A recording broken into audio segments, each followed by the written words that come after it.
Hello नमस्कार सर्वांना, स्वागत आहे तुमचं माझ्या यूट्यूब चॅनलवर। तर चला, आज आपण भट्टीत जसे करतो, भट्टीतून जसे आणतो आपण शेंगदाणे, त्या पद्धतीने कसे करायचे ते बघणार आहोत। तर एका भांड्यामध्ये पाणी घेतलेलं आहे आणि पाणी व्यवस्थित असं झाकण ठेवायचं आहे आणि उकळून घ्यायचं आहे। उकळतं पाणी असावं। आणि हे बघा, हे मी जे नॉर्मल खाते ते शेंगदाणे आहेत, जे आपण डेली यूजला वापरतो ते शेंगदाणे आहेत, असे वेगळे काही घेतलेले नाहीत। आता हे बघा, हे पाण्याला चांगली उकळी आलेले आहेत आणि आता हे शेंगदाणे पाण्यामध्ये टाकून घ्यायचे आहेत आणि चवीनुसार मीठ टाकायचं आहे।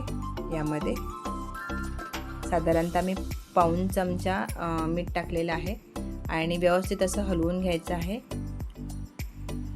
आणि व्यवस्थित असं एक 5 मिनिटं चांगलं उकळून घ्यायचं आहे, शिजवून घ्यायचं आहे। हे बघा, छान मध्ये मध्ये हलवायचं चमच्याने आणि असं शिजवून घ्यायचं। 5 मिनिटं चांगलं शिजवून घेतलेलं आहे। आता एका भांडं घ्यायचं आहे, त्यामध्ये अशी जाळी घ्यायची आहे आणि व्यवस्थित असे काढून घ्यायचे आहे शेंगदाणे। आता पाणी व्यवस्थित असं निसरून घ्यायचं आहे खाली। आता एखादा कॉटनचा कपडा घ्यायचा आहे आणि त्यावर असे पसरून ठेवायचे आहेत, कमीत कमी 15 ते 20 मिनिटं किंवा 10-15 मिनिटं असं हे करून घ्यायचं आहे, म्हणजे त्याच्यातलं एक्स्ट्राचं वरचं पाणी असेल ते निघून जाईल।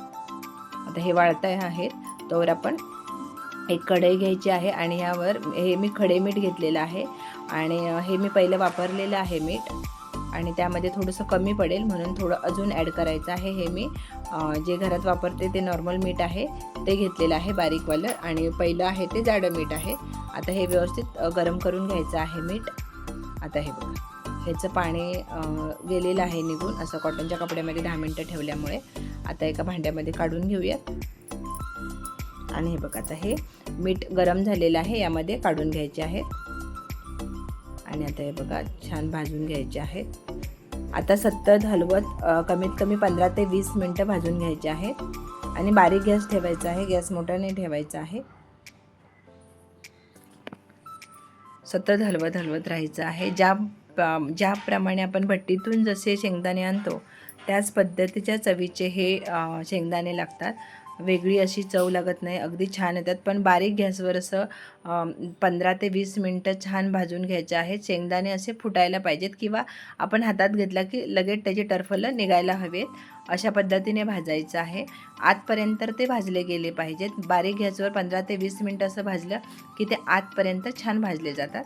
हे बघा, आता व्यवस्थित असे बघा 2 भाग पण होत आहेत आणि वरून ते जे टरफल आहेत तीही इझिली सोलली जातात। हे बघा, तुम्हाला दाखवते मी, हे बघा पटकन सोलली जातात। जवळपास हे आता झालेलं आहे आणि आपण 1-2 दाणे खाऊन बघायचे आहेत। मऊ लागत असेल तर परत अजून भाजायचं आहे आणि जर असे व्यवस्थित असे कुरकुरीत लागलेत की मग काढून घ्यायचं आहे आणि लगेच काढायचं नाही, एक थंड होऊन द्यायचं, त्याच्यातच मिठामध्येच थंड होऊन द्यायचं 10-1 मिनटं, मग छान कुरकुरीत होतात।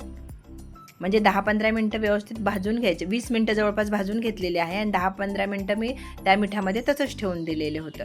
व्यवस्थित असे कुरकुरीत असे हे शेंगदाणे होतात, जसे आपण भट्टीतून आणतो त्याप्रमाणे।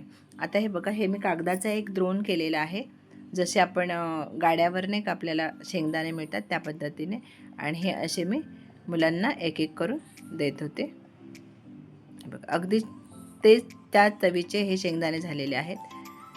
तर चला, वेळात वेळ काढलात, माझा व्हिडिओ पाहिलात त्याबद्दल मनापासून धन्यवाद। मग उद्या आपण एखाद्या नवीन रेसिपीसोबत, नवीन व्हिडिओसोबत भेटू, तोवर धन्यवाद।